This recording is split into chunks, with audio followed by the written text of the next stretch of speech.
اعوذ باللہ من الشیطان الرجیم بسم اللہ الرحمن الرحیم یرید اللہ لیبین لکم ویہدیکم سنن الذین من قبلکم ویتوب علیکم واللہ علیم حکیم واللہ یرید ان یتوب علیکم ویرید الذین یتبعون الشہوات ان تمیلوا میلا عظیما یرید اللہ ان یخفف عنکم وخلق الانسان ضعیفا۔ صدق اللہ العظیم۔ اللہ کے نام سے جو رحمان اور رحیم ہے۔ اللہ یہ چاہتا ہے کہ وہ بیان کرے تمہیں، سمجھائے تمہیں، کھول کر بتائے تمہیں، اور تمہاری رہنمائی کرے ان لوگوں کے طریقوں پر جو تم سے پہلے تھے، اور تم پر رجوع کرے۔ واللہ علیم حکیم، اور اللہ علم والا اور حکمت والا ہے۔ اور اللہ یہ چاہتا ہے ان یتوب علیکم،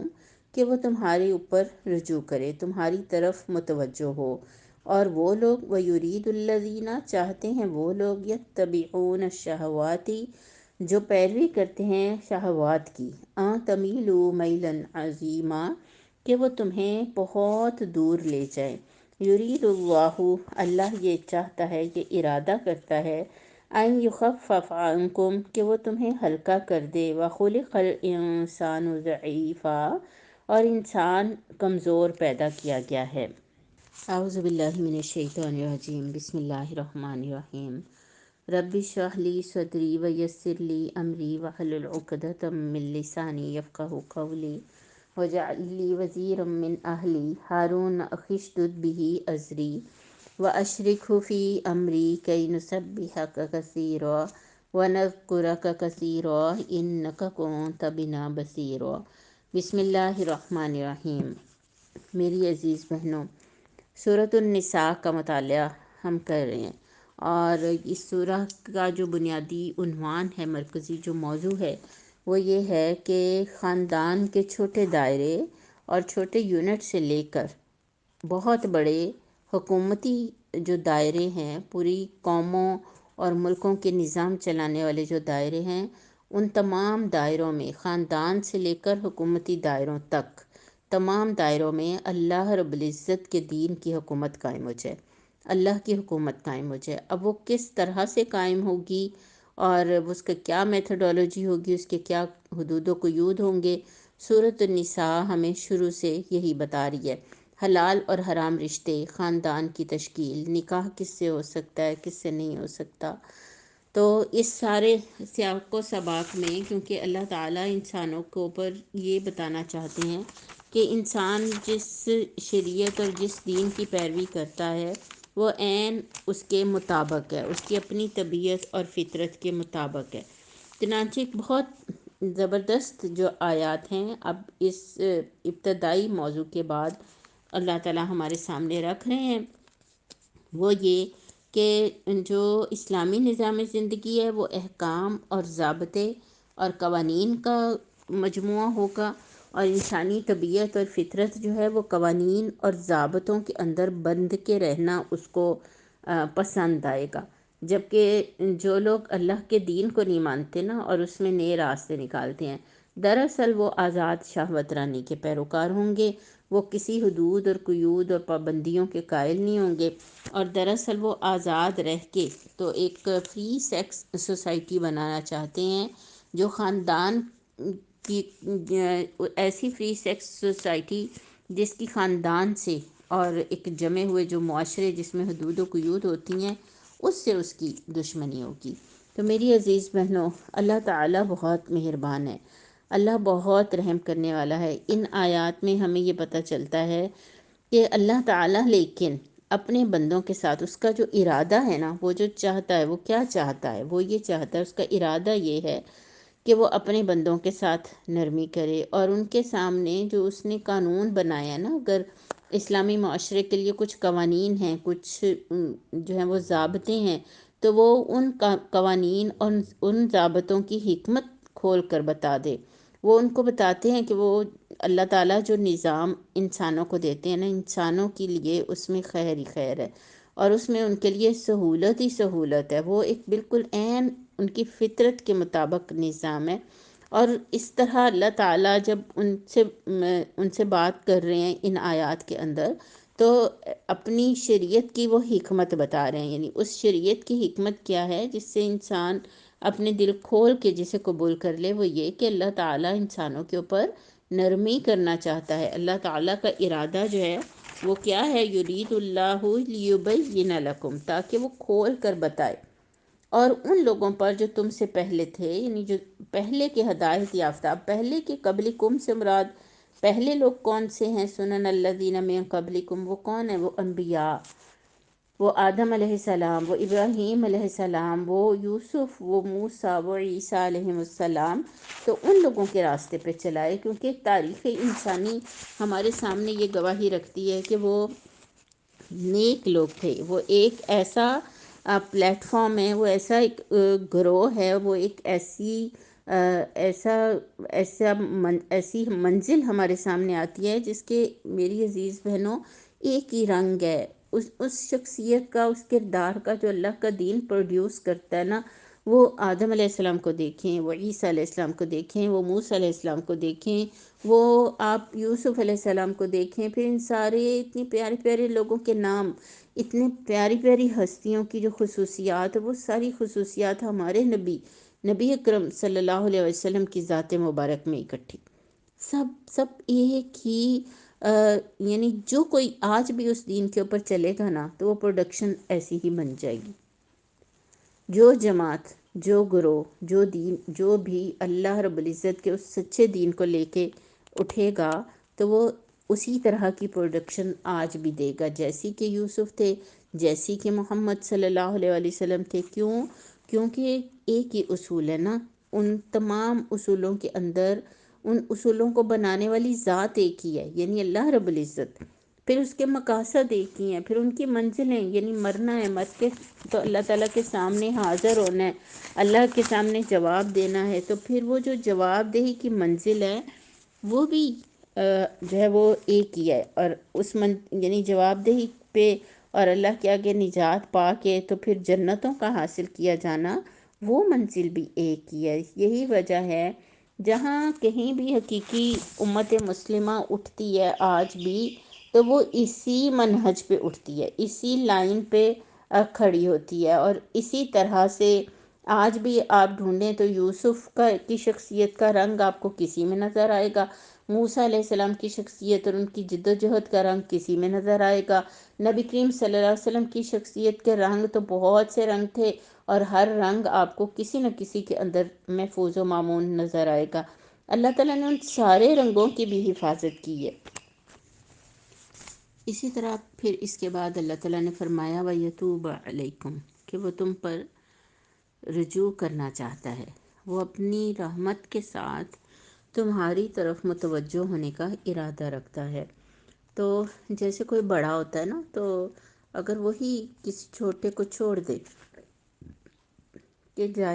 جا کے کسی گڑھے میں گرتا ہے تو گرے، کہیں ٹھوکر لگتی ہے تو لگے، کسی نقصان اس کا کوئی ہوتا ہے، کسی یہ دکھ میں مبتلا ہوتا ہے تو ہوتا رہے، جائے، میں اس کا ذمہ دار نہیں ہوں، جائے اب یہ جہاں جس مرضی گڑھے میں گرے۔ تو اللہ تعالیٰ یہ نہیں کرتے، اللہ تعالیٰ یہ نہیں چاہتے، اللہ تعالیٰ یہ چاہتے ہیں، کیا چاہتے ہیں میرے اور آپ کے بارے میں، کہ میں اور آپ گناہ کا راستہ چھوڑ دیں، ہم اپنے عمل کو بہتر بنائیں، ہم واپس آ جائیں، اگر غلطی ہو جائے، اگر گناہ ہو جائے، کوئی گڑبڑ ہو جائے تو چھوڑ دیں اور واپس آ جائیں، اور اللہ تعالیٰ کی جو دین کی کھلی شاہراہ ہے، ایک مین روڈ ہے جو ہم اتر گئے تھے چھوٹی سڑکوں پر، وہاں سے واپس آئیں، اور اللہ تعالیٰ اس بڑی سڑک پر ہی ہمیں چلانا چاہتا ہے۔ واللہ علیم حکیم، اور اللہ تعالیٰ تو علم والا اور حکمت والا ہے، یعنی وہ ہی تو ہے جسے پتہ ہے کہ صحیح راستہ کیا ہے، اور وہی تو ہمیں صحیح طرح سے گائیڈ کر سکتا ہے، وہی تو اس نے خلق، اسی نے کیا مجھے اور آپ کو، اللہ نے خلق کیا، میرے اور آپ کے اندر ہمارے دل کی دنیاؤں میں کون سے دکھ چل رہے ہیں، کتنا ہم انسانوں کی حالتوں کو دیکھ دیکھ کر، انسانوں کے غموں کو دیکھ دیکھ کر ہمارے اپنے اندر کیا بیتتی ہے، ہم کتنے غمگین ہوتے ہیں، ہم کتنا اس پہ پریشان ہوتے ہیں، ہم کتنا سوچتے ہیں۔ پھر جب ہم انسانوں کی اسٹڈی کرتے ہیں نا، تو ہر انسان کی سائیکالوجی ڈیفرنٹ ہوتی ہے، اور وہ اپنی کس سائیکالوجی کے ساتھ اپنے ان مسائل میں سے گزرتا ہے۔ تو میں اور آپ دیکھتے ہیں، مگر آپ یقین کریں کہ بعض انسانوں کی سچویشنز ایسی ہوتی ہیں، نہیں سمجھ آتی کہ یہ کیا کرے اس سارے حالات میں اور یہ کیسے گزرے، لیکن کچھ ہی عرصے بعد ہم اس سے ملتے ہیں تو وہ خوش باش ہمیں ملتا ہے اور بتاتا ہے کہ مجھے تو یہ سمجھ آئی کہ مجھے ایسا کرنا چاہیے، اور میں نے ایسا کیا تو اللہ تعالیٰ نے مجھے اس غم سے نجات دے دی۔ وَكَذَلِكَ نُنْجِي الْمُؤْمِنِينَ، ایسے ہی تو اللہ تعالیٰ کہتے ہیں ہم مومنوں کو غم سے نجات دے دیتے ہیں۔ کیسے نجات دیتے ہیں؟ کہ وہ ہمیں اللہ تعالیٰ جب ہم اس کی طرف رجوع کرتے ہیں، ہم اس سے پوچھتے ہیں یا اللہ ہمیں بتائیے کہ ہم کیا کریں، اور اللہ تعالیٰ بھی اپنی رحمت کے ساتھ ہماری طرف متوجہ ہوتا ہے نا، تو پھر وہ ہمیں راستہ دکھا دیتا ہے۔ تو وہ راستہ جو اللہ دکھاتا ہے وہ رحمت کا راستہ ہے، وہ عافیت کا راستہ ہے، وہ دین جو حدود لگاتا ہے، جو قیود لگاتا ہے، جو پابندیاں لگاتا ہے، وہ پابندیاں نہیں ہوتی، وہ رحمت ہوتی ہیں۔ وہ بالکل ایسے ہے جیسے کوئی بچہ آگ کے گڑھے کے کنارے کھڑا ہو، تو ہم اسے کہیں کہ تم پابند ہو اس بات کے کہ اب تم ایک قدم بھی اور نہیں اٹھاؤ گے، اگر تم نے ایک قدم اور اٹھایا تو تم اس آگ کے گڑھے کے کنارے گر جاؤ گے۔ تو یہ پابندی دراصل اس کو آگ سے بچانے کے لیے پابندی ہے۔ چنانچہ اس آیت میں اللہ تعالیٰ نے کہا کہ وہ جو واللہ یرید ان یتوب علیکم، اور اللہ تو یہ چاہتا ہے کہ وہ تم پر رجوع کرے، وَيُرِيدُ الَّذِينَ يَتَّبِعُونَ الشَّهَوَاتِ أَن تَمِيلُوا مَيْلًا عَظِيمًا، اور وہ لوگ جو پیروی کرتے ہیں خواہشات نفس کی، وہ یہ چاہتے ہیں کہ وہ تمہیں دور لے جائیں۔ اور شہوات جو ہے نا، شہوت کی جمع ہے شہوات، وہ خاص طور پر یعنی انسان جو اس دنیا میں آیا ہے نا، تو یہ آپ اپنے پاس لکھ لیں نوٹس میں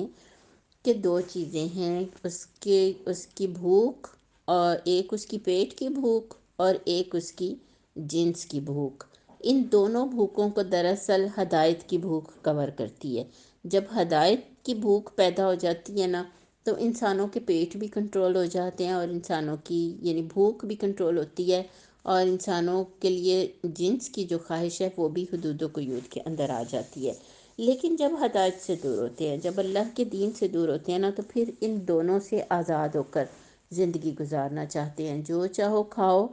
اور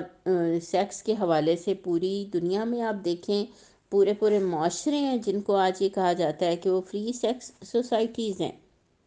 اور فری سیکس سوسائٹیز کیا ہیں کہ ایک جو جنس کا جو جذبہ ہے انسان کے اندر، وہ یتبعون الشہوات، اب دیکھیں وہ اس جذبے کے لیے، وہ اس جذبے کو پورا کرنے کے لیے وہ کیسی کیسی چالیں چلتا ہے، کس طرح وہ راستے کھولتا ہے، کس طرح وہ جو ہے وہ یعنی مرد ہے تو عورتوں سے تعلقات بنانے کے لیے، اور عورت ہے تو مرد سے تعلقات بنانے کے لیے، اور پھر وہ کس طرح سے خواہ وہ شادی شدہ ہے غیر شادی شدہ ہے۔ اور دنیا نے تو پھر LGBTQ کے کی صورت میں اس حوالے سے ایک اور ہی گندگی کے طوفان کا اس وقت تو سامنا ہے، یعنی کبھی یہ سب کچھ ڈھکے چھپے تھا، اب یہ سارا کچھ کھلم کھلا ہو گیا ہے۔ تو اللہ تعالیٰ کہتے ہیں وہ لوگ جو تمہیں شہوات کی پیروی کرتے ہیں، وہ خود شہوات کی پیروی کرتے ہیں، اور تمہیں بھی وہ اس دور کی جو گمراہی ہے اس کے اوپر لے کے چلے جاتے ہیں۔ تو آپ لائک اگر آپ کے پاس آپ نوٹس بنا رہی ہیں تو آپ کے پاس کاغذ ہے، تو اب آپ ایک طرف لکھیے کہ خاندان کی مضبوطی کی ہدایات، اور دوسری طرف آپ لکھیے خاندان کے بکھر جانے، یا کیا لفظ ہوگا، خاندان کی شرازہ بندی، یعنی خاندان کے بکھر جانے کے اسباب، ٹھیک ہے۔ تو اب یعنی وہ جو آپ دیکھیں ایک سوسائٹی ہے جس میں وضو کرنے پر بھی طہارت ہے، جس میں میاں بیوی کے ملنے کے بعد غسل جنابت ہے، اور وہاں پہ میاں اور بیوی بھی بن جائیں، اگر نکاح ہو بھی جائے تب بھی جنسی ملاپ میں حدود و قیود بتا دی گئیں کہ حالت حیض میں اس کے قریب نہ جاؤ، اور وہیں سے جاؤ جہاں سے اللہ نے جانے کی اجازت دی ہے، یعنی دبر میں کوئی شہوت جو ہے وہ اس کی خواہش جو ہے اسے پورا نہیں کرو گے، اور یہ حدود و قیود لگا دی۔ اب حالت حیض میں بھی اپنی بیوی کے قریب نہیں جا سکتے جب تک کہ وہ غسل کر کے، یعنی بے شک بالکل ختم ہو گیا اس کا سب کچھ، لیکن وہ باقاعدہ غسل کر کے پاک ہو جائے۔ تو اب پابندی جو ہے وہ پابندی کس لیے ہے یہ ساری؟ اب یہ پابندی کس لیے ہے؟ تاکہ انسان کی جو فطرت ہے وہ اس ٹھیک راستے پہ رہے۔ اب دیکھیں انسانی فطرت یہ ہے کہ اس کے اندر بہرحال جنس کی خواہش رکھی ہوئی ہے، اور یہ کیوں رکھی ہے؟ تاکہ اس کے ذریعے سے نسل آگے پیدا بھی ہو اور پروان بھی چڑھے۔ تو اب وہ نسل کو پیدا کرنا اور اس کو پروان چڑھانے کے لیے ایک عمل ہے۔ اگر اللہ تعالیٰ اس میں کوئی لذت نہ رکھتے، اگر کوئی انٹرسٹ اس میں نہ ہوتا،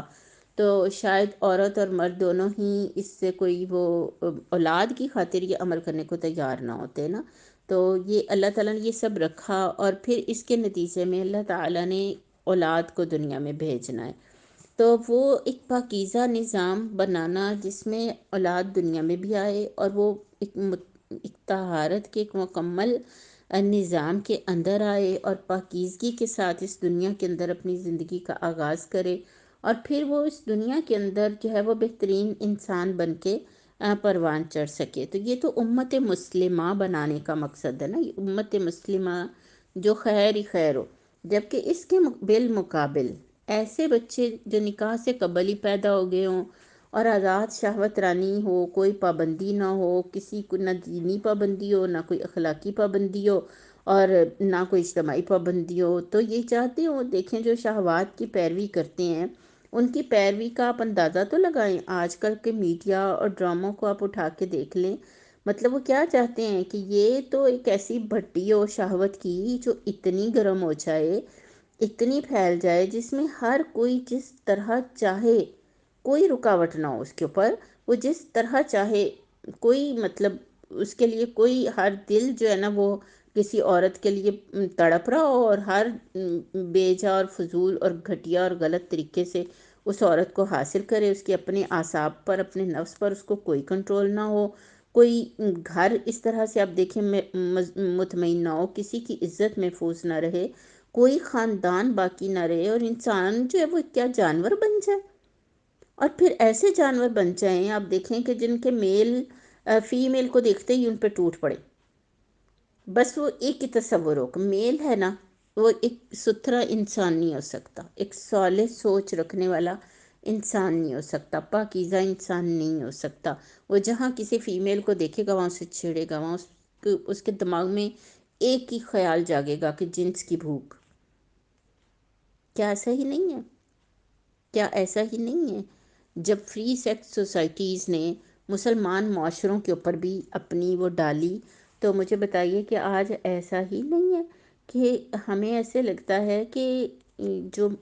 یعنی کہ جو میل ہیں ان کے پاس اگر قوت ہوگی، اگر وسائل ہوں گے، اگر ان کو اگر اختیار اور اقتدار مل جائے گا، تو پورے کا پورا معاشرہ کسی عورت کی عزت محفوظ نہیں رہے گی، ہر طرف فساد ہی فساد، اور آزادی کے نام پر فساد ہوگا۔ اور آزادی کس چیز کی ہے؟ بس شہوت کی آزادی ہے۔ تو اللہ تعالیٰ دیکھیں ان مسلمانوں کو اللہ تعالیٰ وارن کر رہے ہیں، ان کو تنبیہ کر رہے ہیں کہ دیکھو وہ جو فری سیکس سوسائٹیز والے ہیں، یہ فرانس ہے، یہ برطانیہ ہے، یہ امریکہ ہے، یہ سوئٹزرلینڈ ہے، یہ سارے جو ملک ہیں، میں یہ کچھ بلکہ آج ان کی کچھ حالات بھی میں آپ کے سامنے رکھتی ہوں۔ یہ ساری جو سوسائٹیز ہیں دراصل یہ کیا کرنا چاہتی ہیں؟ یہ اصل میں تو اسلامی معاشروں کے اندر بھی وہی سب کچھ پلانٹ کرنا چاہتی ہیں۔ تو اللہ تعالیٰ کہتے ہیں ایسا ہے کہ اگر تو میں یہ سارا کام تمہارے اوپر چھوڑ دوں گا، انسانوں کے اوپر چھوڑ دوں گا، تو انسان جو ہے نا وہ تو ان کے پیچھے چل پڑے گا۔ کیوں؟ کیونکہ اللہ تعالیٰ خود فرما رہے ہیں یرید اللہ ان یخفف عنکم، کہ اللہ تعالیٰ یہ چاہتے ہیں کہ وہ تمہیں ہلکا کر دیں۔ وخلق الانسان ضعیفا، اور انسان جو ہے اسے خود اللہ تعالیٰ بتا رہے ہیں کہ اسے ضعیف پیدا کیا گیا. ضعف کیا ہے اس کے اندر؟ کہ وہ فطری طور پر اس کا جو میلان ہے اس جنسی خواہش کی طرف، اور اس چیز نے ایک طرف اس کو ضعف بنا دیا، کمزور کر دیا انٹرنلی، لیکن دوسری طرف اگر وہ اس خواہش کو کنٹرول کر لے اور اس کو پراپر طریقے سے اس کو پورا کرنے کے لیے خاندانی نظام کے اندر آ جائے اور اس نظام کی حدود و قیود کو سنبھال کر چلے، تو پھر وہی انسان اور وہی اس کی یہ جو کمزوری ہے وہ اس کو ایک مضبوط شخصیت کا عنوان بنا دیتی ہے، وہ ایک مضبوط انسان بنا ہوا نظر آتا ہے. میری عزیز بہنوں، میری پوری بات کرنے کا مطلب یہ ہے کہ اللہ جو ہے نا، اللہ کی طرف سے آنے والے دین پر خود مجھے اور آپ کو اور سب لوگ جو ہمارے ارد گرد ہیں، ہمیں سب کو یہ اعتماد دینا ہوگا کہ اللہ کا دین ہی جو ہے وہ آسانی لایا ہے، اسی سے لوگوں نے آسانی میں آنا ہے. کچھ لوگ کہتے ہیں کہ عورتوں اور مردوں کے جو تعلقات ہیں نا، اس میں اسلام نے جو پابندیاں لگائی ہیں نا وہ بہت سخت ہیں، اور ایک انسان جو ہے وہ ان پابندیوں کے اندر تو وہ گناہ کرے گا ہی کرے گا، اور اس کا گناہ گار ہونا لازمی ہے. تو پابندیاں ہی نہیں ہونی چاہیے، ان پابندیوں کے بغیر جو چلنا ہے وہ آسان ہے، اور یہ خوش کن ہے، اور یہ انسان کے لیے مزیدار چیز ہے کہ وہ جنسی تعلق جو ہے اسے بالکل آزاد چھوڑ دے. مرد اور عورت جب چاہیں اپنی مرضی سے ملیں، بس زبردستی نہ ہو. سارا یورپ اسی بیس پہ ہے کہ اپنی مرضی سے ملیں اور جیسے مرضی ملیں اور جب چاہیں ملیں، اور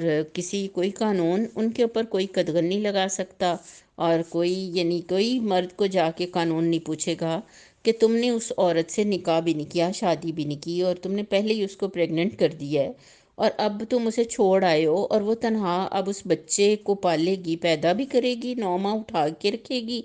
پیٹ میں، اس کو پیدا بھی کرے گی اور اب اس کو پالے گی بھی وہ تنہا. قاضی حسین احمد کہا کرتے تھے کہ پاکستان کی عورت ایک اپنا بیگ اٹھاتی ہے، اور یورپ کی جو عورت ہے وہ 2 بیگ اٹھاتی ہے، ایک اپنا اور ایک اس بچے کا.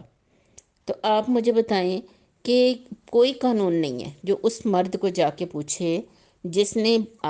10 منٹ ایک عورت کے ساتھ لگائے اور خود یہ جا وہ جا. اس وقت تک تو دونوں کی بہت مرضی تھی، عورت بھی مرضی سے اس کے پاس گئی اور مرد بھی اپنی مرضی سے اس کے پاس آیا، اور دونوں نے مرضی سے ایک کام کیا. چونکہ دونوں نے مرضی سے کیا اور اس لیے قانون اس پہ کوئی قدغن نہیں لگاتا، کچھ بھی نہیں پوچھتا. اب وہ ایک دفعہ کر کے تو مرد یہ جا وہ جا، عورت اس کے بعد پریگننٹ ہو گئی. اب وہ اس کی پریگننسی کیوں ہوئی، تم اس کے پاس کیوں گئے، یہ غلط ایک کام تھا، اس کے غلط ہونے کا کیا جواز ہے، اس کے غلط ہونے کی کیا دلیل ہے، اور اس کے اثرات ایک عورت پر کیا ہوں گے. وہ عورت جو ایک معاشرے میں رہتی ہے، اب اس ایک عورت کے ساتھ ایسا ہونے کی وجہ سے اس کے ارد گرد پورے معاشرے پر اس کے کیا اثرات ہوں گے. میری عزیز بہنوں، انہوں نے اس مرد کو کچھ نہیں کہا، اس عورت کو کچھ نہیں کہا کہ تم دونوں کیوں حرام طریقے سے ایک دوسرے کے قریب گئے ہو. انہوں نے اس بچے کے لیے جو اس کی ماں کے پیٹ میں حرام پیدا ہوا ہے، اس بچے کے لیے پورا نظام بنا دیا. اس عورت کے لیے انہوں نے پورا نظام بنا دیا کہ اس کو چلو کوئی فنڈ دے دو، اس کو کوئی پیسے دے دو، اس کو کوئی فیسیلیٹیٹ کر دو، اور ہو گیا اب جو بہرحال ہوا، اور اس کو تو اب روکا نہیں جا سکتا. دونوں کے جو جنسی جذبات تھے وہ ایکٹیو ہو گئے تھے، اور کوئی شرم و حیا دونوں کے درمیان تھی نہیں، اور کوئی خاندان تو تھا نہیں. ٹھیک ہے، لڑکیاں بہت جلدی اپنے ماں باپ کو چھوڑ کے الگ کسی اس میں رہنے لگ جائیں اگر، تو اس معاشرے کو اس پر کوئی تکلیف نہیں ہے. ٹھیک ہے، نہ مرد لڑکا اگر 14 15 17 سال کا اپنا ایک فلیٹ لے لے اور تنہا وہاں رہنے لگ جائے، نہ اس کو کوئی تکلیف ہے نہ اس کو کوئی تکلیف ہے.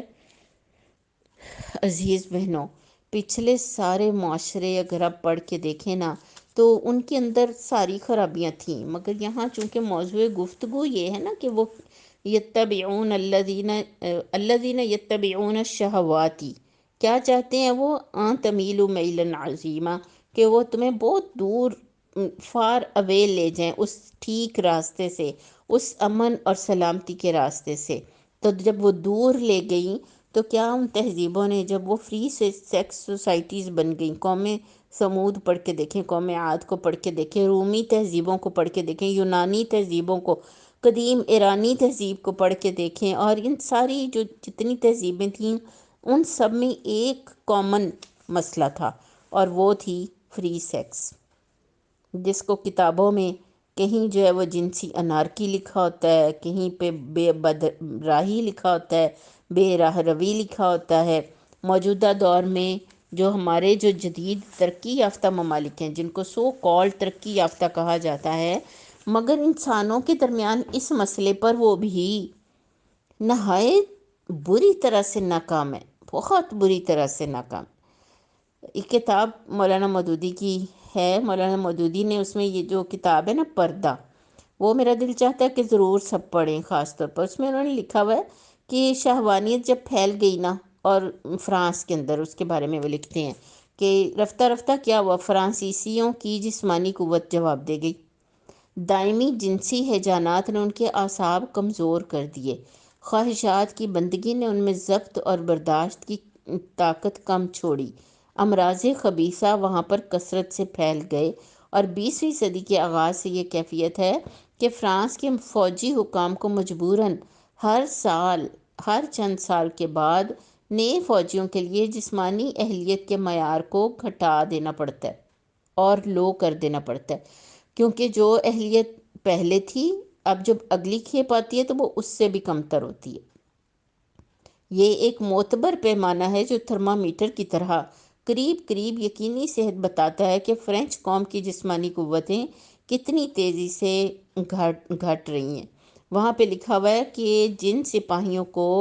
ان جنسی بیماریوں کی وجہ سے ان کو ہسپتال بھیجنا پڑا، یعنی یہ 20ویں صدی کے آغاز کی ایک رپورٹ ہے، تو ان کی تعداد 75,000 سے بھی زائد تھی۔ میری عزیز بہنوں، اگر آپ اپنے ارد گرد دیکھیں، مسلمان ممالک کو دیکھیں، تو کیا آپ کو لگتا ہے کہ اب ہمارے بھی مطلب ایک ابھی یونیورسٹیوں کی جو حالات ہیں اور باہر معاشرے کے جو حالات ہیں، تو وہ آپ دیکھیں تو عورتوں اور مردوں کا جو آزادانہ اختلاط ہے، جو مکسنگ ہے، اور اب تو وہ مکسنگ صرف یونیورسٹیز کے اندر نہیں ہے، اب وہ مکسنگ جو ہے وہ بازاروں میں، اب وہ مکسنگ ہوٹلز میں، جاب پلیسز پر، مالز پر، اور دفاتر کے اندر جتنے مرد لڑکے کام کر رہے ہیں اس سے زیادہ اسی دفتر کے اندر آپ کو عورتیں کام کرتی ہوئی نظر آئیں گی، اور اتنا زیادہ جو ہے وہ اتنی زیادہ آپ کہہ لیں گے ورکنگ کلاس جسے ہم کہتے ہیں، اور عورت کے بارے میں یہ تصور کہ عورت ہی وہ ہے جو کام کرتی ہے، ورک کرتی ہے، یعنی اگر وہ گھر رہتی ہے، ہاؤس ویمن ہے، تو اس کو تو سرے سے کوئی وہ سمجھا ہی نہیں جاتا۔ ایک رپورٹ میں پڑھ رہی تھی کہ ایک عورت نے کہا کہ میں نے شادی کے شروع میں ہی اپنے شوہر کو یہ بتا دیا تھا کہ شادی سے میرا صرف ایک ہی مقصد ہے کہ وہ جو شادی سے پہلے بچے پیدا ہو گئے تھے نا، میں ان کو حلالی بنا لوں، ان کو جائز بنا لوں، پہلے ہی بچے تھے دونوں کے۔ میری اپنی ساس انگلینڈ گئی ہیں ایک دفعہ، تو کہتی ہیں وہاں ہم ایک پارک میں سیر کرنے گئے نا، تو میری بیٹی نے، میری نند یعنی جو وہاں ہوتی ہیں، تو انہوں نے یہ بتایا کہ وہ دور دور ایک کپل بیٹھا ہوا تھا اور ان کے پاس 2-3 بچے کھیل رہے تھے، تو انہوں نے کہا کہ امی وہ دیکھیں وہ جو کپل بیٹھا ہوا ہے نا، یہ تینوں بچے ان کے ہیں، ان دونوں کے ہیں، لیکن اب ان دونوں نے یہ فیصلہ کیا کہ یہ شادی بھی کر لیں، نکاح بھی کر لیں۔ اور ایک رپورٹ کے مطابق وہاں پہ شادی صرف اس لیے کرتے ہیں کہ ذرا ایک لگی ہوئی گھر کے اندر ایک موجود بیوی کی صورت میں ان کو ایک داشتہ موجود رہے، اس بیوی سے بچے اور بچوں کی تربیت، اور وہ سب ہیں وہاں بھی، یقیناً اچھے لوگ بھی ہوں گے اور اچھے خاندان بھی ہوں گے جن کے اندر اچھے سارے جو ہے وہ نظام بھی چل رہا ہوگا، لیکن ایک free society, free sex society جو چیز بناتی ہے اللہ تعالیٰ کے لائے و دین کے مقابلے میں، وہاں پہ فساد ہی فساد ہے۔ وہاں پہ اگر آپ دیکھیں تو سویڈن کے بارے میں ایک رپورٹ ہے کہ بالغ ہونے والوں میں سے ہر 10واں بچہ دماغی اور نفسیاتی بیماریوں کا شکار ہے، اور سویڈن کے ڈاکٹروں کا یہ کہنا ہے کہ ان نفسیاتی بیماریوں کا 50% وہ لوگ ہوتے ہیں جن کی دماغی بیماری ان کی جسمانی بیماری کا نتیجہ ہوتی ہے، اور جسمانی بیماریاں کیا ہیں؟ دراصل وہ اسی جو اخلاقی کوئی حدود و قیود ہی نہیں ہے، بچیاں بہت چھوٹی چھوٹی ہیں اور لڑکوں کے ساتھ وہ سیکس جو ہے اسے اس کا ایکسپیرینس وہ کر چکی ہیں۔ تو یہ آج کے سبق میں کہ ہمارے ذہن اس پہ بالکل کلیئر ہونے چاہیے، بالکل اللہ تعالیٰ نے عورت اور مرد کے درمیان جو حدود رکھی ہیں اور جو پابندیاں عورتوں کے لیے رکھی ہیں اور جو مردوں کے لیے رکھی ہیں، انسانوں کے لیے اس میں خیر اور بھلائی ہے۔ اور اس کے بالمقابل جو شیطانی نظام ہے، وہاں پہ ایک آزادی کا ایک آپ کہہ لیں کہ ایک دیتے ہیں، ایک جو آپ کہہ لیں کہ جھانسا دیتے ہیں، اور اس کو ایک خوبصورت دنیا دکھاتے ہیں، فیسینیٹ کر دیتے ہیں اس کو، جس کو لَنِکَ زُیِّنَ لَهُمُ الشیطان، کہ ان کے لیے سجا دیا ہے شیطان نے جو دنیا ہے، اس کی بیوٹی ان کو نظر آتی ہے، انہیں وہ آزادیاں اچھی لگتی ہیں، اور یہ آزادی بالآخر ان کو جہنم کے اندر لے جائے گی۔ تو اللہ تعالیٰ مجھے اور آپ کو توفیق دے کہ ہم اللہ کے دین پہ پکے ہو جائیں، ہمارے دل جم جائیں، ہمارے دل ثابت قدم ہو جائیں، اور ہم اس طرح کی سوسائٹی پر ایمان چڑھانے والے نہ ہوں، ہمارے گھروں سے ایسے انسان پروڈیوس نہ ہوں جو آزاد تعلقات کے قائل ہوں۔ اللہ ہمارے بچوں کو اور ہمیں استقامت عطا کرے۔ جزاک اللہ خیر۔ اللہم انت السلام ومنک السلام، تبارک ربنا یا ذا الجلال والاکرام۔ اللہم انی اسألک الصحۃ والعفۃ والامانۃ وحسن الخلق والرضا بالقدر۔ اللہ تعالیٰ ہمیں اپنے دین پر پوری استقامت عطا فرمائے۔ جزاک اللہ خیر۔ سبحانک اللہم وبحمدک، نشہد ان لا الہ الا انت، نستغفرک ونتوب الیک۔